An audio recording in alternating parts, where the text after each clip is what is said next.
two, one. Hey, everybody, it's your girl Pearl. And Stacy on the side. Hey. Hey. All right, everyone. I have a special guest with us today. Her name is Felicia. Hi there. I am happy to be here today with you guys. Pardon me if I'm kind of nervous or get flustered a little bit. I'm not accustomed to being on film too much, but I'm going to step outside of my comfort zone in the name of education and see what we can, come up with today. Love it. Well, welcome to Wiccan Ways podcast. I am so excited to have you. We met you at this little event here outside of, well, in Beckley. And it was pretty fun. It was like a little oddities fair, and they have a lot of everything. And I bought a few things from her. I got a couple of these guys. Yes. Do you want to let everybody Ooh. know what these are? Sure, those are hag torches, witches' torches, hag sticks. I mean, honestly, you can call them whatever you want. Um, they are essentially a mullein stalk turned into an outdoor candle. I use them for ritual purposes. Even just sitting outside hanging out, they're just a beautiful addition to your ambiance outside, anyways. But they are a really eco-friendly way to do ritual work outdoors. And I emphasize outdoors because where it is plant matter, it does have the seed pods on there that will pop and crack and kind of give you a light show. Uh, you know, just to keep yourself safe, do that outside. Absolutely. And I cannot wait to use them. I'm thinking about doing it on Samhain or Halloween. So I'm excited for that. Yes, yes. Can't wait. Can't wait.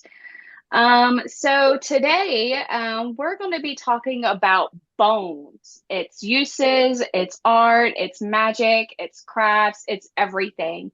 And Felicia is great. She also has a Instagram channel. I believe it's bone underscore fragments 304. That is me. Yes. Yes.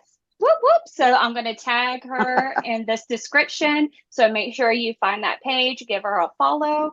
And I think you said do you have any other social medias? I do kind of link the two on Facebook and Instagram. I am starting to branch out on TikTok a little bit, specifically with how to make those hack torches, and as well as like herb bundles, effective ways to wrap those, and even growing the herbs. I haven't gotten into making a business one as you suggested, but I certainly will look into it because I do think that it would be beneficial to the platform. Absolutely. We got to branch out bit by bit.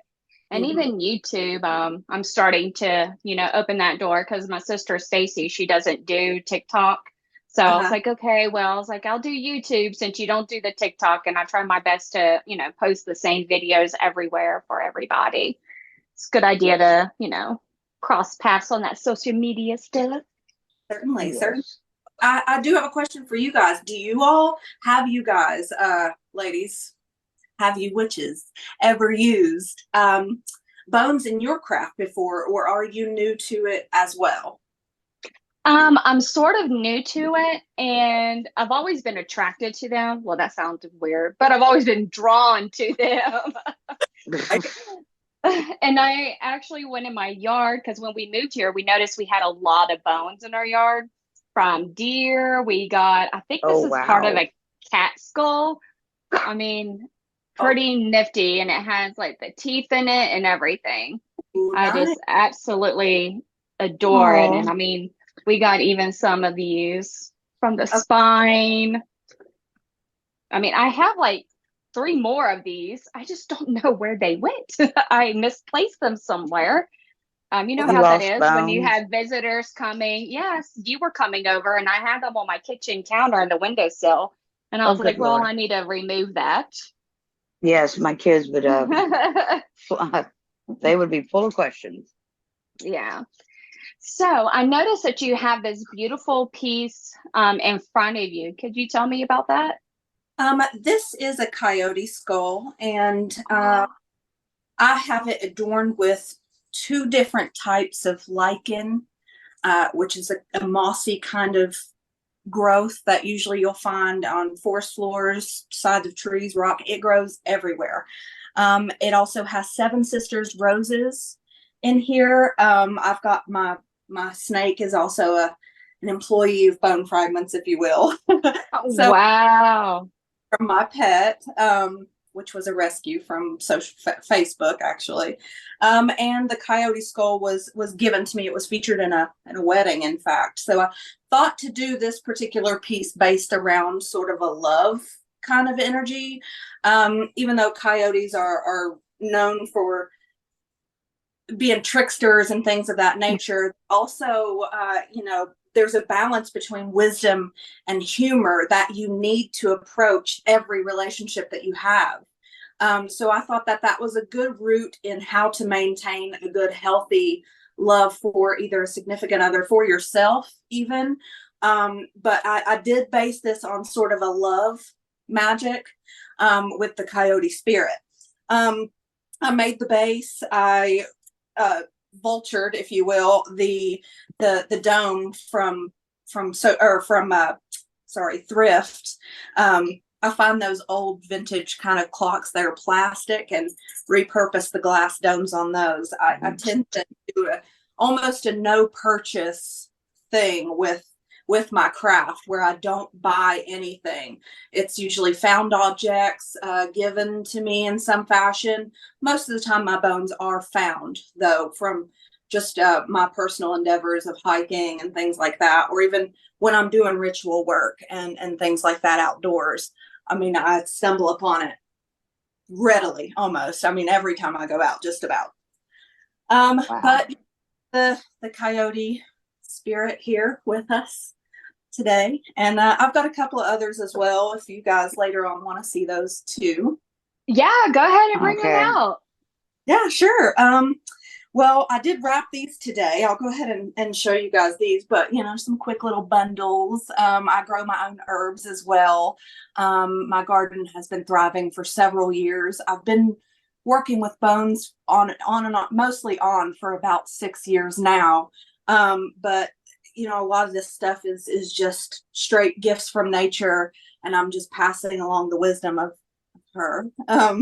So I Mhm. did this piece with an old candle holder, and then just fashioned some strange, you went to the oddities fair, we're a batch of weirdos. We make weird stuff. So, uh, uh, you I know, like that one thrifted old stuff, a lot. with bones. A lot of times, whenever I find bones, I find them in fragments. You can hardly ever find bones. I mean, you can, I'm not saying you can't, but hardly ever can you find bones that are not going to be in pieces. I mean, it's very hard pressed. I mean, It's you will, nature. yeah, I mean, Well, predators and you got Yeah, water it's and all part of everything. nature. and you kind of want to be a part of that cycle. You don't want to take it directly right off. You know what I mean? Because other creatures do thrive on the remains, vultures in particular, but other predatory animals will come through, smell that, and they'll stand on that skull. So you'll have a crushed piece. So that's why I went with that in mind. I went with bone fragments, because I never want to present as like somebody who's always going to have the perfect specimen. You know what I mean? It's going to be something that's just vultured after the vulture, So I've got fawn fragments, though, in this one. Some vultured things from even thrift stores in this as well. A little dollhouse chair that was really cool, vintage. And this kind of has like an Artemis energy, like to guide your inner child. I think of the fawn, I think of your inner child. And so I went with that. And where Artemis, they are very, very strong willed, very potent energy, very protective energy. So I went with that to kind of construct this piece. Yeah. So, what made you open that door to this craft to gather the bones, or you just seen it one day and you're like, oh, wow, I think I could do something amazing with this, or you just always been drawn to them? Yeah, I'm from a very small town. I don't even call it a town. It's called Dry Creek. It's down whole country, BFE, if you will. And my friends was actually nature. I mean, I didn't have a lot of friends growing up. I was the kid that would wander out onto the four-wheeler paths and pick berries all day and listen to the birds and get in the creek and catch crawdads. I was just one of those people that were really connected with nature, and I found turtle shells constantly, different bones and things, and I bring them back. My family would put that down, Felicia Ann, that's disgusting. And, and for me, I'm just thinking like, this was a gift. What are you talking about? Like, wow, and it helps that my literal last name is Bone. That's awesome. Love Yeah. that. Really Love it. is. Wow. So, and that goes further into why I refer to my craft as bone fragments, is because it is pieces of me. It's pieces of my energy as well. I mean, I try to keep myself preserved a little bit, but when I'm crafting this stuff, you're putting yourself out there. You're putting yourself in this. So, it is pieces of me. I'm part of it as well. So, how do you prepare the bones? Is there a way that you clean them before you do your crafts with them? Oh, most certainly. The ones that you found were already fairly nature cleaned. And when we say that, we mean we found fragments. We didn't find, a whole animal with pieces of sinew and things like that still on it. But when we do find that, we want to do a maceration process, or if it's so much, you want to bury it. Because what you're going to do is attract other predators onto your property that smell that and think that they can, even down to possums, raccoons, they will eat, dead flesh. So, what you want to do is if it has too much flesh still on it, you want to bury that. And you want to get yourself situated into like a maceration situation, which is dipping it and keeping it in water. And once everything has been slow, and it does take weeks and weeks and weeks. So once that is finished, you'll want to degrease. And then in some cases, some people choose to whiten. But in the degreasing process, the only and best thing that you can use is Dawn. Not only, you can pay for chemicals and things like that will help that process along as well. But like I said, I don't like to spend a lot, and I don't like to give into different markets that are doing more harm to the environment than good. So I try to watch what I'm doing. Dawn has always been a very trusted brand. They do a lot of good with nature. So that the product itself works really well. Shout out to Dawn. Yeah. And then You always see those commercials. Yeah, with the oils. Dolce and Gabbana, a new fragrance. Sorry. All good. But it crossing into my house as well. I'll use it for my dishes too. But once you get the degreasing done, that's about a 4-day process, and then whitening with you can use natural sun as well, but if you want to quicken that process, you can use peroxide, in fact. So would you just like dip it in a container of peroxide and just have it sit there for a while? Yep. Couple of days. I mean, it shouldn't take too long. You can see it happening. You can see it over time, how that will translate. When you pull it out of there, it'll actually get whiter as it dries too.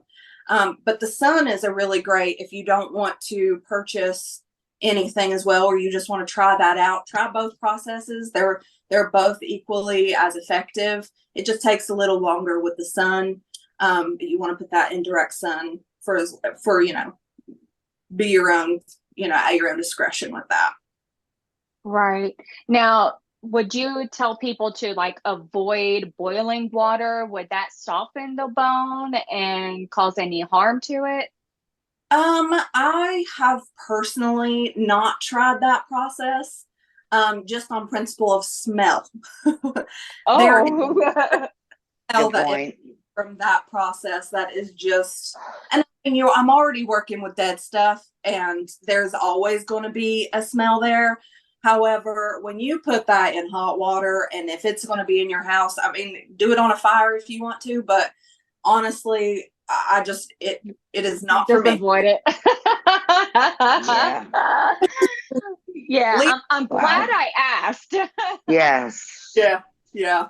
And then bleach, a lot of people, I mean, like I'm involved in a lot of groups on social media about cleaning bones, because I personally am always still ready and willing to learn better processes, or, things like that, and pick up tidbits of better ways that maybe I'm doing and apply it to my craft. But a lot of people will give out the put it in bleach thing. And honestly, the sure shot way to deteriorate that bone and weaken it will be bleach. I Yeah. mean, you think of it like what you would put on your own teeth, like you wouldn't want to put bleach on your teeth, you know? So, and I mean, Right. speaking of teeth, cleaning teeth, if you, or any bones really, you got old toothbrushes, that right there is going to be your best friend for sure. Yeah, this definitely needs some love. It's actually, like when you're brushing the teeth of a skull, it's like really super funny, especially if you've had kids and you've had to brush their teeth, or your dog, you have to brush their teeth and stuff like that. You just feel like you're really like this is this is a living thing, and so you're brushing their teeth, and it's actually a really funny process. That is so funny. And you probably would use a little bit of peroxide on that toothbrush too, just to kind of get in there. Or Could even we baking. use toothpaste? You could. I mean, honestly, I just said, you could use baking soda as well. But like I said, Yeah, anything that you would put on your own teeth, you can definitely apply to whiten the teeth of any remains. that is so cool. So, what other kinds of things do you make with the bones? Do you do any like wind chime types of things? I personally haven't. I do stick with the more altar pieces. With my craft in particular, I am encouraging people in my own, community. Please start making other things as well. Like there's so many people that are coming along onto this scene around here. Hence the fact that Beck's Oddities has been getting bigger every single year. This was the 5th event, and it just keeps growing and keeps growing, and I'm seeing more people, and I'm so enjoying it, because as one of the only oddities artists at the first ever Beck's Oddities Fair, it's so, I mean, I'm relieved to not be the only person that you gain perspective from, because I feel like that's the only way that you can really hone your own skills, is if you get a little bit from everyone, apply it to yourself, and then what what you've tried, and then there you have your craft. So you're not really copying anyone, you're just part of a community, and we're all growing together. So I haven't tried making like wind chimes, and there's so many other things that I see other oddities artists doing that I'm just like, oh my gosh, like I can't do it all. You know what I mean? So I mean, while I do focus mostly on these cloche dome type presentations, I enjoy supporting other artists that do the same thing or similar work. And such a relief, though, like I said, to see other people making similar but different things in this town, because it wasn't happening 5 years ago. So I'm super glad. Are you in a dilemma and you need some answers to your questions? What about the cards? What do they have in store for you? And what about these lines on your hand? What do they mean? And are you missing a person that's passed on? Well, if you answered yes to any of those questions, let me help you. Your answers are right here on the podcast. I have a few services that are available for you, including pendulum readings, tarot card readings, palmistry, and medium work. It starts as little as $5. Don't delay. Send your email today at wickedwayspodcast@outlook.com. And let's get you out of this turmoil that you're finding yourself in. And remember always, blessed to be Now, didn't you start that event there? I did not know. This was a couple of folks decided. I mean, they're big members in the arts community in general, and they were doing an art week situation where every single day, for I think it was like the first 3 years that they were doing it, every single day would be featuring a different style of art. So whether that was music, whether that was oddities, they were doing all kinds of different stuff. They have kind of simplified the situation, especially after like the pandemic and stuff. I mean, we still did it, but we, of course, it was outdoors. And from my understanding, they are wanting to move it to a more indoor, weather friendly situation. Yeah. That rain, oh man, I felt so bad for everybody, especially when they had like their little scenty sticks and everything. I was like, oh no. Yeah, yeah. Um, you did have a little guy, sort of like this. It's a little wasp nest, I believe. Oh, And yeah. this actually has the wasp on it. It's probably hard to see it, but it's on there. Yes, yeah.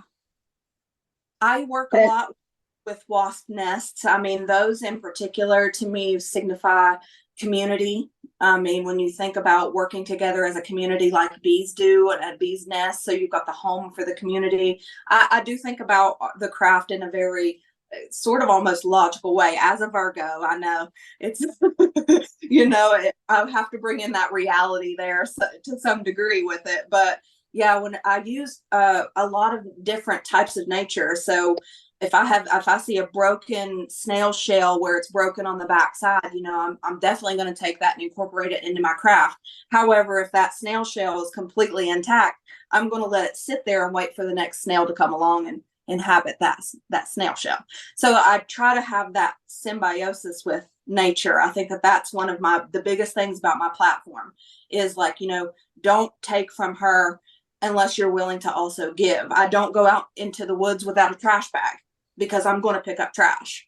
You know what I mean? Like, same thing with the cemetery. When people ask me, they're like, what are you doing this Sunday? I'm like, well, I'm going to brunch and then I'm going to church. And then I'm like, wait a minute, what? And I'm like, well, church for me is I go to a cemetery with a trash bag and I pick up all of the windblown flowers into the woods, and just throw them out. And they're like, why? I'm like, because I get gifts from nature and I'm part of it. And I don't want to see, the place where I go to practice my craft in the most sacred of ways to be trashed with things that are meant to memorialize people and, honor people. So it's not honoring to see those flowers brushed over into the woods and forgotten about. So my way of giving back is to take them and trash that or even put it in my art. I've done that. That's really respectful. yeah, I mean, you can also bring like water if you see some plants that look like hasn't been any rain lately. You can also water them. Just give back. It's the gratitude and that having that balance, like you were saying. I love that. Yes. In fact, there's been so much that I've left out into the woods because the year before was so abundant for me. I still am working with bones and things that I have found in 2021 even, or during the pandemic. I mean, I'm just stacked full of things laying around me that I'm just like, I don't need to take another thing for a while. So, like, I mean, I've seen bones and beautiful pieces, specimens, and I'm just like, nope, I'm just going to leave that one. You've got to just fill it out. Don't be greedy, but know when it's a gift. Have to show discernment. Really be in that moment. Yeah, I That's I love cool. that. So people do you do any taxidermy by any chance, or do you know anyone who's done that? My aunt has done it. A lot when she lived in North Carolina. She did some taxidermy there. She's currently working on land where she bought land and is kind of reconstructing her life in that way. She decided to move back to West Virginia, and so she hasn't been doing that for a while. Again, that's another another questionable thing for me, where I do sometimes find things that are freshly deceased. I have I have cut off a tail of a freshly deceased fox, and Ooh, taxidermy. you sly thing. Uh, yes, I indeed. So there, and I have buried, freshly deceased things. Vultures aren't prone to eating carnivorous too often. It's a little known fact that they do actually prefer a more just creatures with herbivore diet. So your deer and things like that. But I have found fox and things like that where I've taken it and buried it into my yard and then, collected the bones later. But the foxtail that I did taxidermy, I was super proud of myself. I had never done it before. All I did was YouTube, a gentleman, he did the whole thing. I deboned the tail correctly. I dried it out correctly and was super proud of myself for that. But that is a personal use item. Whereas I don't promote taxidermy simply because it typically is, and no judgment, because everybody has their own path and their own standards. But I don't typically find fresh meat, basically. I don't hunt. I don't want hunted animals or anything, but that's typically how you're going to be able to taxidermy something, because you cannot let even a moment of decomposition happen, or else you're going to waste that fur. So for me, no, not really. I will save it though. If I see some old redneck dude and he's had it for years and it's just sitting on a shelf and he's about to yard sale it, buddy, I'm going to swoop it up. And I'm going to honor it in a way that maybe has never been able to be honored. So, I mean, I just did a death rite for a fox taxidermy that I did find recently on this last full moon. So, yeah, fox energy is very strong with me right now. Yeah, girl, getting all foxy. I love it. So, So, what about fish? Have you done anything with fish, skulls or anything? Because I know they're kind of interesting, but I know they're really smelly at the same time. I used to work at a fish market and yes, yes, yeah. I have. Recently, I did a fair trade with another local artist at Notoriously Morbid, had a fall shopping bazaar situation, their first ever. And I had a small cloche dome where I put some red litmus paper. It was a very old vintage thing. Like I said, I do like to incorporate oddity, old vintage type stuff into my art. So I had found some red litmus paper, which is for anybody who doesn't know what that is, it tests the pH in water, so therefore giving you a sort of a balancing energy, so you know what's in your water and what you need to incorporate to add to it to make it drinkable or whatnot. So I had that, and I had fish scales, and I put some other water energy type things in there. And the girl was a Scorpio, or not a Scorpio, she was a water sign of some sort, I can't remember what it was, but she Pisces maybe. Pisces. That's why I asked. Yes, I definitely do. It had a lot of water energy situations going on in there, and it was a fish scale that I incorporated into it. But it ended up being a fair trade for a mushroom painting that she had done the night before. And I love fair trading. That's really honestly the cornerstone of me in general. I like I said, don't like the idea of currency for certain things. You know what I mean?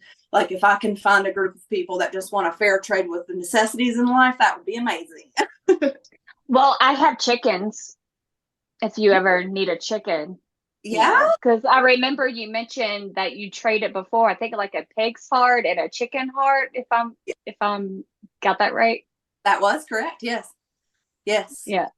I have a question for you. Do you utilize your eggs for more than just like garden situations, or do you incorporate that into your craft in any way?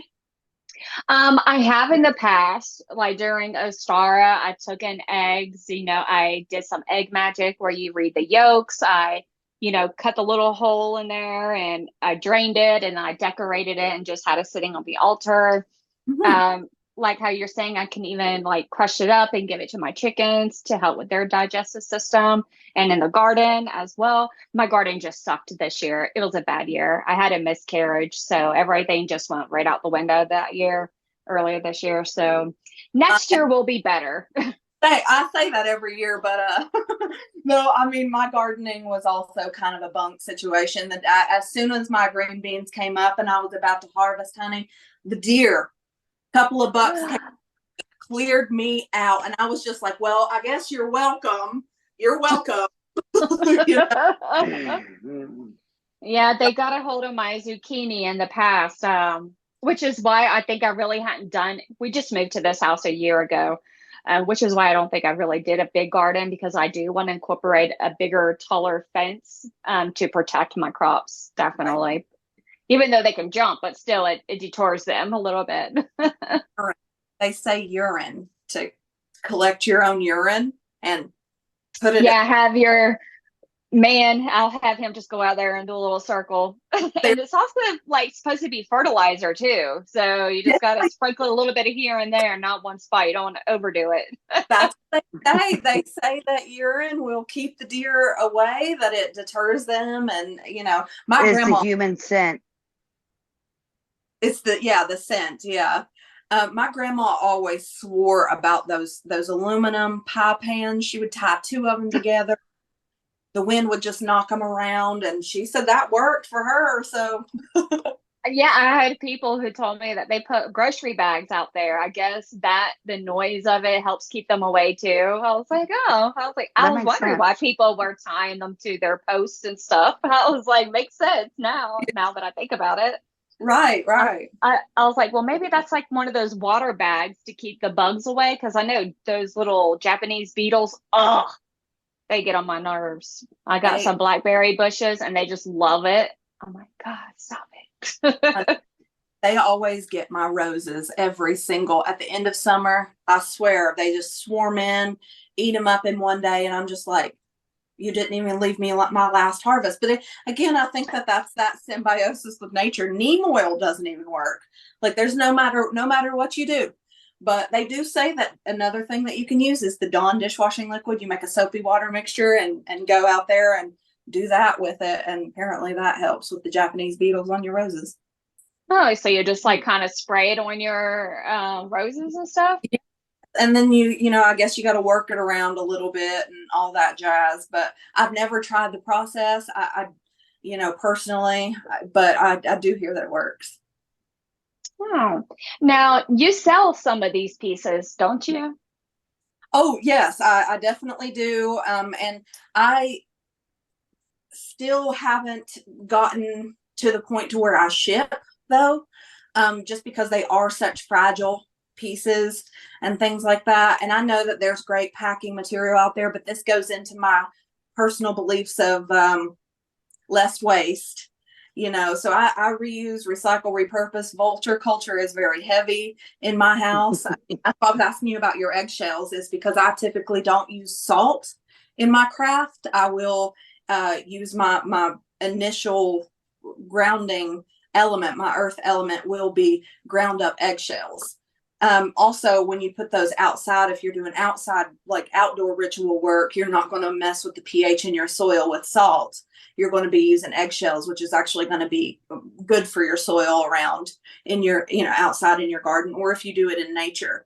Because like when you use salt to put on the ground, even in nature, you're messing with stuff out there. So, but yeah, salt or eggshells are great for craft work too. Well, if you want some eggs, I'm starting to give them away just because I have an abundance. So I've been giving away to like people at work. I have some, well, I took some eggs and I froze them. You know, I took them out of the shell and I froze the eggs itself. I looked at freeze drying them, but I guess they just don't come out as good. They just not the same, you know. So I was like, I'll just take the whole egg and you could just thaw it out and use it, or you can throw in your pan and make scrambled eggs with it, you know. Yeah, But yeah. I like to conserve a little bit, so I got a little backstock, you know. So I'm good. Say isn't there a way to put them in a jar too? Can't I you? did water glassing. Yep. Yeah. Okay. That's cool. That's really Yeah, cool. I got a few jars of those. But I don't know what happened. I guess one of the eggs like broke or something, or it got rotten. I have no idea what happened, but it stunk so bad. And Oh, I just happened to see it in the back of my cabinet one day, and I was like, oh my God. I seen green stuff floating around Oh. in there. I was like, oh no. And then I smelt it like a dummy. I don't know why. I just smelt it. And I was like, whoa, this is really rough stuff. So I had it put outside. And when my husband got home, I said, honey, you got to bury this. I was like, do not open this jar. I was like, just keep it closed and yeah. just bury the whole thing in the ground. I was like, the glass is made out of sand. It will be okay. Oh gosh. Talk about. Hey, it's your girl Pearl, and I would love to tell you about this business called the Salty Lunatics Treasure Trove. They have all kinds of amazing things, included 3D wood burning portraits.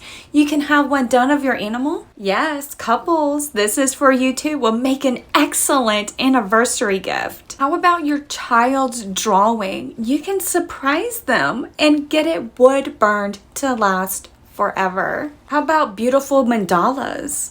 They're also available in 3D as well. They can even engrave your logo into just about anything. Rocks, wood, steel, glass, and so much more. Each piece will be custom made, and if you want to save some money, tell them your girl Pearl sent you for an additional 10% off of your order. You guys, they even have stamps. How amazing is that? Each piece is designed by this amazing laser. To learn more about this and everything else, please visit thesaltylunatics.com for more information. Wow. Yeah, so be careful with water glassing because of that, especially if you don't have a good seal on your jars. Yeah. Oh, good to know. I can a lot of stuff myself from in my garden. Tomatoes are always, you can throw one tomato on the ground and get 100. I mean, it's insane. So I do a lot of canning with tomatoes and stuff like that for sure. Um, and of course with the herbs and stuff, I'll make like base sauce and whatnot, but I do a lot of canning as well. I mean, I think that maybe it's because I was raised by my grandparents for the most part. I'm telling you, I am just a really old lady from the 50s in this body. Right. And you did mention something about that, like let's just say our economy collapsed, and then you were talking about having medicines and herbs and stuff like that. I would love for you to talk about that. Yeah, my grandmother, or great grandmother rather, she used to make things with and hardcore Christians, you know what I mean? But it was just the time that this stuff wasn't readily available. When we talk about granny witches and things, that was just practical lifestyle, that back Mhm. then. We talk about granny witches now looking back, and because we have all of this stuff readily available, which I don't completely trust. you know they want Same. they don't want to heal you, but so personally, yeah, I do make different stuff. This here is a ghost pipe tincture. I don't know if you could see that or not. I'm not accustomed to stuff. Right. Yeah, I do make a lot of different tinctures and things, and I have them put up.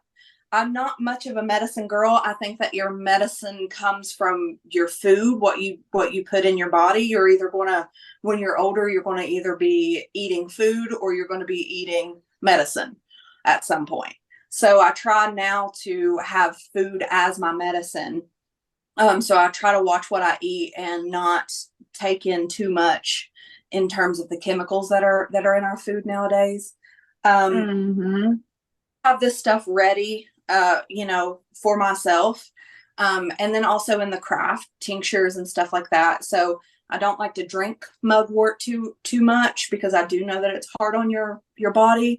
But I do have mugwort tincture if I'm trying to do kind of psychic work, dream work, things like that, third eye meditation and whatnot. I grow mugwort on my property, and I've made tinctures with it, and it is amazing for that because it's diluted in a way that it's very powerful in terms of magical uses, but you're not drinking it and hurting your body as much. So when I use tinctures, I will use rose tincture, if I'm about to go on a date, or, if I'm trying to, you know what I mean? So tinctures too are great for anointing your tools and things like that. I use rose tincture to usually do things like this, like with stuff that's geared more towards love. So you get that like kind of very diluted, or not diluted, but very, you know what I'm trying to say. Sorry. But, I use tinctures a whole lot. And, mullein was a thing, with the pandemic and how that happened. My significant other has some severe lung issues, COPD, bronchiectasis. And once I got him started on mullein, I was like, okay, now we're going to skip the tea thing and we're just going to get you on a tincture. And since then, he's at like 85% lung capacity, coming up about 20 points. So, what is tincture? A tincture is the plant matter is soaked into 80 plus proof vodka, and then you usually do that under your tongue. You take that, but it does soak for about 6 to 8 weeks. Burping it is what they call it, just the same way you do when you pan food. So you want to like tilt it back and forth, let the air move throughout the glass.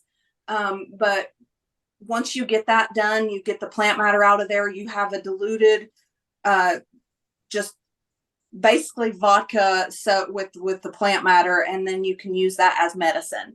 It's not ever intake enough to get you drunk in any way, shape, or form. So, but I also wouldn't recommend it for kids, of course. I mean, you don't want to, give them vodka. Yeah. But, I don't recommend it personally. But right. Yeah, I mean, I've made some household cleaner with oranges that way, with the vinegar, and have that sit for a while, and then I cleaned that out and diluted it with the water. And I also made, what was it, an antibiotic with oregano and olive oil, where you have it sit there for like 6 weeks, and you just kind of swish the jar around, every, I don't know, week or something. I would just, shake it up, keep it in a nice, dark, cool space, and let it do its magic. And yeah, it's good skills. Yeah, it's so many different things, good to know type things that, like, when you think about this world, and I am a total prepper. I mean, the canning, the medicine, everything about it, we've, since I was a kid, have been threatened with that idea of the apocalypse. And this maybe stems from my Christian background and the fear of it all, but it is something that for me in my craft, like, it helps me work through those things because of self-sustainability and my independence. Like, there isn't really anybody that's going to be looking out for you at the end of the day, except for yourself. No one's going to come out and just like start taking care of you. You've got to take matters into your own hands at some point. And so that's for the past 10 years or so, that's the trip I've been on. I've been like, well, it's just me. I don't, personally have any kids. It's just me and my significant other and our little pets, our little happy home. You know what I mean? So, it is easier for me. If I did have kids, it would be, very different, I feel like. But, these are can have your kids help you do all of that stuff and teach them. So, it really wouldn't be anything different. Yeah, I feel that you'll way. just have a little piece of you, if people have kids, of course, Oh, yeah. Art classes with some people who homeschool, and they have a very similar lifestyle as to the way I would approach it if I did have offspring. But, I just think that I would rather know that I'm taken care of if none of this existed. You know what I mean? If none of the outside world was here. And again, I'm from Route 3. I'm from Dry Creek. We didn't have much. We had to travel an hour just to get to the hospital. So we were already in that mindset of like, you have to get you. You know what I mean? So that's how I still am, I guess, You're absolutely right. And as a researcher, there are no coincidences. Every single thing that they do has a purpose. So you can even look at let's just say fruits and vegetables. You know how they manipulate that to where it's seedless, like your seedless grapes, your seedless watermelons, just seedless things. Well, if they can make those become seedless, couldn't they do the same to people? Oh yeah, there's definitely already hormones floating around. I mean, I can speak to this only in like a not a professional kind of way at all. This is all Personal speculation. opinion. Yeah. Yeah, absolutely. But when they do put these hormones in things already, you've got the company who Monsanto, who created Agent Orange, by the way, and they're still very prominent right now. Even if you were to go to Kroger or Walmart and get yourself a tomato, you're not going to be able to grow another tomato with the seeds that are in there. They've already sterilized those seeds. I've tried it. You can't. And Wow. it's they own the rights to that. So even if you were to take those seeds and for some reason you were able to create an entire farm of Monsanto seeds and say you were taking it to your farmer's market, legally they could take you and you would have to give them basically any monies that you've made from that because they own the rights to that seed. So we Wow. can't do anything with it technically, like not to start a lifestyle outside of them in any way, shape, or form. They own the rights to the seeds that are in the food right now. So unless you have heirloom, you're living off of them. Yeah. Go to That's your farmer's crazy. market, folks. 100%. Farmer's market versus grocery stores when it comes to your fruits and veggies. Yes. Or Yes. situate a thing with your friends where you grow this and they grow that, and then you guys get together. Barter and trade. Yeah, That's because what's going to be the future, in my opinion, especially with this 2030 deadline that they have in place for all of the world. It's everyone. There's other countries that are a little bit further along than we are, but that's just the conspiracy theories going on. But you know, at the end of the day, you got to realize it's not it is a conspiracy, but it's not a theory. They conspire to do all of this stuff. They put all these legislations together. They put all of these protocols. I mean, pretty soon we're going to have digital money here in America. Other Oh, don't say countries are that. already doing it. Well, it's coming, I so know. I don't get want to hear it. prepared. Get prepared, I'm already trying to save money. Yeah, I'm trying the to get my Conspiracy. sister. She lives in North Carolina, and I'm trying to get her to move to West Virginia. I was like, West Virginia is definitely more of a small town feel, where there is going to be a lot more Yes, it's barters and beautiful up there, trades, but and you also got to have well, money and when you it's also move. beautiful. Well, I do think that things are about to be switched up on us, though. With mhm. arrival of the national park systems being in place now in Fayetteville and the New River Gorge, I have an inclination that we're about to be gentrified. About to be what? What is it? I'm sorry. What did you say? We're about to be. Gentrified. So the same thing they do in larger cities, which is they have an outsider come in, buy up all of the property, and rent it out like Airbnb situations or people who just want to have a vacation home and they just come in and they just have this property and they don't really care about the economy here in any way, shape, or form. So basically they just push out the locals and allow the more financially Okay. prominent individuals to come in Yeah, and A lot of own. things that they're doing in Maui right now. yeah. I was Trying about to to say do. that. Yeah. They did it in San Francisco whenever I lived there. It was starting to happen really bad. They had protesters. They had people that they had just kicked out on the street.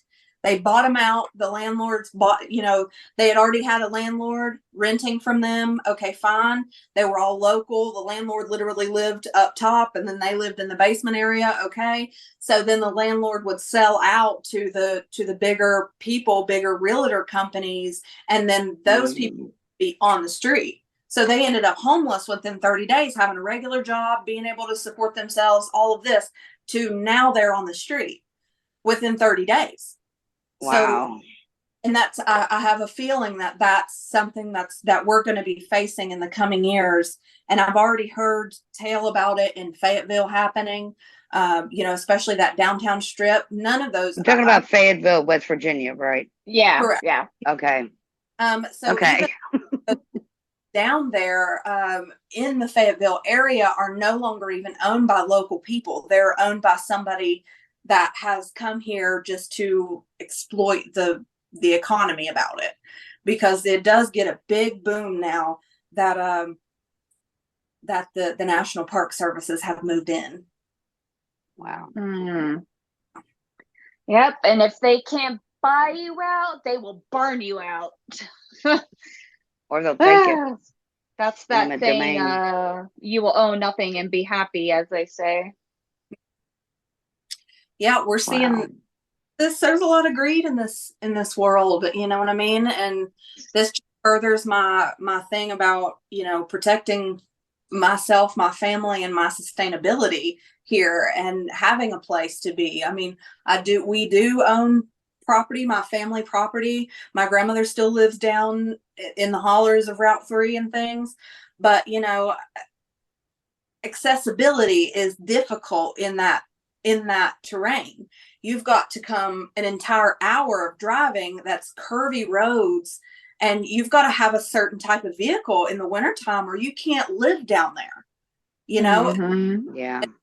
When we talk about sustainability in type of area, that means you do need to have some sort of income. You do need to have certain things in place to help you thrive in that environment. It's not easy, but it seems to be what they're wanting is to kind of push everybody out into those coal country type areas. And don't get me wrong, I would love to for my goals to come to fruition, which would be to bring a different type of economy into that area so it isn't so difficult for my cousins, for the people that live down there, the people I went to high school with that never left the holler.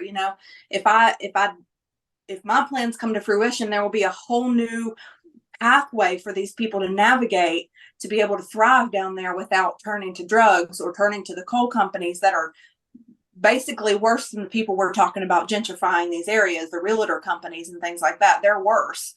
They've been coming in and exploiting these people their entire lives. So, if that happens, then, I would definitely consider moving back down there and becoming self-sufficient down there. But also I would have to be working towards a communal situation where everybody around me is self-sufficient as well. And maybe that's where that community came in, where we're trading and bartering and taking care of each other again. Because right now, that's not how that area works anymore. And it was back up until about mid-90s. The opioid epidemic came in, and all of that was done. But Yeah. I don't know how to fix it. I'm one person, Like, know. everyone just listen to my plan. We can get it and we could do it. Okay. I know it. But I think that's where we're going to end up going. A big fear of mine is something huge like nuclear war, before this next election, so they can claim national emergency and suspend it. You never know what these power hungry people do, and it's like, your vote don't count. They they already have a plan of who they're putting in. It's and it's a family member of somebody. It's a shame. Power, it's usually, it stays within the family. It does. Yep. The people who you're born into this stuff. I couldn't go up and maybe I do have better ideas or can I've managed restaurants. You know what I mean? You can manage a restaurant, honey. Let me tell you, you can manage a country. Yeah. But on a serious note, though, the pandemic was a test, and it showed exactly how much power they had over us, and that really kicked my butt into gear with the idea of self-sustainability. And I knew that was my confirmation. I'm on the right path. I'm doing exactly what I need to do. I already have my Mullen teachers ready. Come at me, COVID. You know, Yes, come at yes. I'm the same way, girl. I need to get your number so we can actually hang out outside of here just because I feel like you're my soul sister. And I don't know, I just really clicked with you when I spoke to you just for those few like 5 minutes. And I was like, man, I was like, I need to find her. And I remember I got your card. I was like, yes, I got her card. I'm going to stalk her and and invite her on the podcast because I knew that is Sorry, something y'all. that I just been really drawn to, and I wanted to have you on, and you can show us all of these cool things. And yeah, glad you did, Pearl, because like honestly, I'm not a person who readily opens up to many people. I do show discernment in talking about my craft and talking about these things because a lot of my education that gets displayed falls on deaf ears, and these people are just like, well, it's cool. It's cool. And I'm like, yeah, yeah, yeah, it's very cool. Have a good day, and so, I was elated to meet someone, Pearl, like you, that was genuinely interested in what I was doing. And, that definitely had a knowledge already about these things. And Stacy, by proxy, I'm great to have met you too. Nice to meet you. Yeah, It's been really interesting and educational, actually. good, good. Mhm. Very glad. Very glad. But I do Wow. So let me shout out. Oh, yeah, go ahead. go ahead. Well, my phone is about to die, I think, anyways. Oh, okay. I Okay. keep I was just going to say, let's just throw in your social media again one more time, just so that people can find you. Yeah, it's a bone_fragments 304. Pretty easy to find. I think I'm one of the only people on there with even a name that's even remotely close to that. You can't miss it. It's a photo of a bunch of bare bones right there on the front. Whenever you subscribe to my social media in any way, shape, or form, I want to just let you know off the rip, whenever I say bone fragments, I really do mean pieces of me. So my content isn't going to be just this or just that. It's going to be where I'm at the moment. It's going to be what I'm practicing, what I'm doing. It's not going to be one specific thing. It's going to be a real live piece of me. I'm not a brand kind of girl person. I'm just me. And when I'm authentic in my presentation of these things, I will show some people how to clean bones, how to tie up herbs and things like that. But I do try to speak to almost a more already educated demographic, which puts me in a smaller box, but I prefer it that way. Yeah, you definitely need to get a TikTok so you can just go viral and show everybody all of this amazing, useful tools on how you can incorporate it into your crafts, and especially these how to do's. A lot of people need to know that thing, especially with your medicines and your Yes. herbs and everything. Yeah. Even your Definitely. gardening stuff, I mean, all of that. It's so useful and beneficial to everyone. Yeah, I think bone fragments is a lifestyle. It's not really one thing or the other. It's totally my lifestyle. And I just want to, encourage and inspire people that they can also be self-sustainable. They don't have to rely on anything outside of themselves. They are the power. They are the magic. It doesn't have to, you don't have to go and do all this stuff. You don't need all of that. It's you. You're the magic. You're the power. I love that. Love it. Love it. Love it. Yeah, Perfectly we definitely said. need to hang out. And I can even do you have any like jams and stuff? I can totally give you a can of jam too. I'll be making that within the next couple of weeks to give you some eggs. Do you have chickens? I don't have chickens. I'm not sure about the legality. I'm in city limits, on the cusp here, and I don't know if I can technically have them. But I'll give you the eggs. okay, we'll just trade in barter trade situations. I've got plenty of stuff, I'm sure. It's fine, my treat. All right, well, thank you so much for being on Awaken Ways podcast. I'm looking forward to hanging out with you again and maybe even inviting you on another show. Awesome. Thank you guys so much. It was a pleasure. Thanks for having me. Thank you. All right. Thank you so much. All right, everybody. We're going to go ahead and sign out this mug. This is Stacy. Oh, wait. This is Pearl. Is it? That's Got you all Stacy. mixed up. I love it. Two peas in a pod. All right, everyone. Y'all have a wonderful day. Thank you again so much. Good Catch night. y'all later. Bye. Bye.